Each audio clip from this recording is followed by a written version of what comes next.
వాక్యభాగం ఏంటి అంటే ఈరోజు మరిచిపోవద్దు. ఏంటండి? మర్చిపోవద్దు. దేనిని మర్చిపోవద్దు? చూద్దాం. మరచిపోవద్దు అని దాని గురించి ఒక 7 అంశాలు మనం చెప్పుకున్నాం. ఒక 7 అంశాలు మొత్తంగా చెప్పుకున్నాం. ఆ 7 అంశాలు కూడా అయిపోతే పర్వాలేదు, లేదు ఒక 2, 3, 4 అయితే ఎన్నైతే అని దేవుడు మనకి ఇస్తే అని వాగ్దానాలు. హల్లెలూయా. అయితే 7 వాగ్దానాలు కూడా ముందు మనము చెప్పుకున్నాం. మన వాక్య భాగం మర్చిపోవద్దు. ఒకటోది ఆయన మేలుని మర్చిపోకూడదు. గట్టిగా చెప్తామా? మర్చిపోకూడదు. ఒకటోది ఆయన మేలును మర్చిపోవద్దు. రెండోది ఆయన వాక్యమును మర్చిపోవద్దు. మూడోది ఆయన నిబంధనను మర్చిపోకూడదు. నాలుగోది ఆయన కార్యములను మర్చిపోవద్దు. ఐదోది బీదలను మర్చిపోవద్దు. ఆరోది ఐశ్వర్యంలో దేవుణ్ణి మర్చిపోవద్దు. దేవుణ్ణి స్తుతించడంలో మర్చిపోవద్దు. హల్లెలూయా. హల్లెలూయా. హల్లెలూయా. హల్లెలూయా.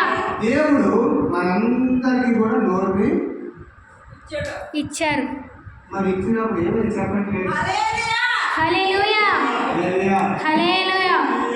మనకి దేవుడు అందరికీ 2 చేతులు ఇచ్చాడా? ఇచ్చారు. మరి ఏం అనట్లేదు. హల్లెలూయా. హల్లెలూయా. హల్లెలూయా. దేనిగా వాక్య భాగం చెప్పాము. మొదటిగా ఆయన మేలును మర్చిపోవద్దు. ఇదేది కూడా నా సొంత జ్ఞానంతో చెప్పింది కాదు, ఇదంతా బైబిల్లో చెప్పింది. ఎందుకంటే ప్రకటన గ్రంథం 22వ అధ్యాయంలో దేవుడు చెప్పాడు, నా మాటలు ఒక్కటి తీసినా, నా మాటలు ఒకటి కలిపినా ఈ బైబిల్ గ్రంథంలో ఉన్న తెగుళ్ళన్నీ మీ మీద పోతాయని. హల్లెలూయా అన్నాడా లేదండి? హల్లెలూయా.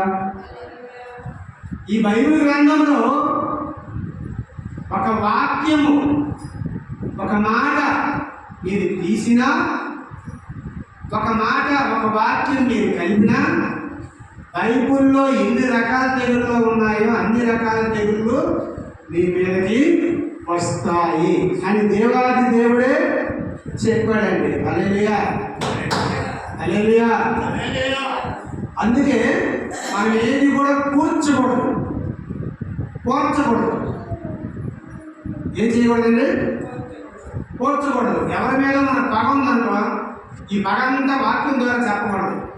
దేవుడు ఒప్పుకోడు. ఎవరితో తగువాడేమనుకోండి, ఆ తగువాడిని మనకి వాక్యం ద్వారా చెప్పకూడదు. దేవుడు ఏమన్నాడు? ఒక ముక్క కలపకూడదు, ఒక అక్షరం కలపకూడదు, ఒక అక్షరం తీయకూడదు. తీస్తే నీ సొంత జ్ఞానంతో చెబితే, నీ సొంత మాటలు చెబితే, నీ సొంత విషయాలు చెబితే, ఎక్కడో తగులు తీసుకొచ్చి ఇక్కడ మాట్లాడితే బైబిల్లో ఉన్న తెగుళ్ళన్నీ నీ మీదకి వస్తాయి. హల్లెలూయా. హల్లెలూయా. హల్లెలూయా. వాక్య భాగం వెళ్ళిపోదు, త్వరగా చెప్పుకున్నాం. హల్లెలూయా. ఒకటోది ఆయన మేలు మరచిపోవద్దు. ఏంటండి? ఆయన మేలుని మరచిపోవద్దు. కీర్తనల గ్రంథము 103వ అధ్యాయము 2వ వచనం, నా ప్రాణమా యెహోవాను సన్నతించుము, ఆయన చేసిన ఉపకారములలో దేనిని మరువకము. ఆమేన్. హల్లెలూయా. హల్లెలూయా. హల్లెలూయా. నా ప్రాణమా యెహోవాను సన్నతించుము, ఆయన చేసిన ఉపకారములలో దేనిని మర్చిపోకము అని దేవాది దేవుడు చెప్తున్నాడు. ఈ మాట ఎవరు చెప్తున్నారు? దావీదు మహారాజు చెప్తున్నాడు. ఏమని? నా ప్రాణమా యెహోవాను సన్నుతించుము. నా ప్రాణమా యెహోవాను సన్నుతించుము. ఆయన చేసిన ఉపకారములలో దేనిని మరువకము. ఆయన చేసిన ఉపకారము ఏం చేసినాడు చెప్పండి? ఆయన చేసిన ఉపకారాలు ఎన్ని చెప్పలేనండి, చెప్పసూక్యము కానండి. హల్లెలూయా. దేవాది దేవుడు ఎన్నో ఉపకారాలు చేశాడు. ఎన్నో ఎన్నో ఎన్నో ఉపకారాలు చేశాడు. ఎన్నో అద్భుత కార్యాలు చేశాడు. ఎన్నో ఆశ్చర్య కార్యాలు చేశాడు. ఎన్నో మహత్ కార్యాలు చేశాడు. ఇవన్నీ కూడా దేవుడు దావీదు ద్వారా మాట్లాడి జ్ఞాపకం చేసుకోమంటున్నాడు. హల్లెలూయా, హల్లెలూయా. అయితే మనము దేనికి జ్ఞాపకం చేసుకున్నాము? ఇన్నిట్లోన మొట్టమొదటిగా ఒకటి జ్ఞాపకం చేసుకున్నాం. మనకు ఆయన చేసిన ఉపకారం ఏంటంటే ఆయన మన కోసం కల్వరి శిలువలో ఆఖరి రక్తం బొట్టు వరకు కాల్చాడు. మన కోసం బలి పశువుగా, యజ్ఞ పశువుగా మారాడు. హల్లెలూయా. ఎలా మారాడండి? బలి పశువుగా, యజ్ఞ పశువుగా మన కోసం మారాడు. అలాంటి గొప్ప దేవుడు ఇన్ని ఉపకారాలు చేశాడే. ఇన్ని ఉపకారాల్లో ఒకే ఒక్క ఉపకారం, తన ప్రాణమే మన కోసం పెట్టేశాడు. హల్లెలూయా. చేద్దామా? తన ప్రాణాన్ని మన కోసము అర్పణముగా అర్పించాడు. ఎందుకు?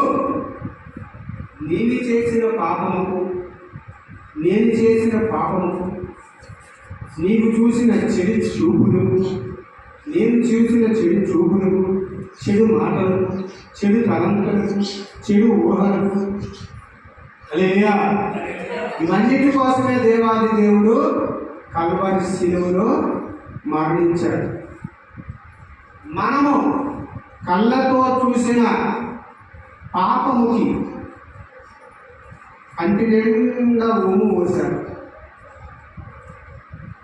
మనము చేసిన తప్పులకి పిడిగుద్దులు గుద్దాడు.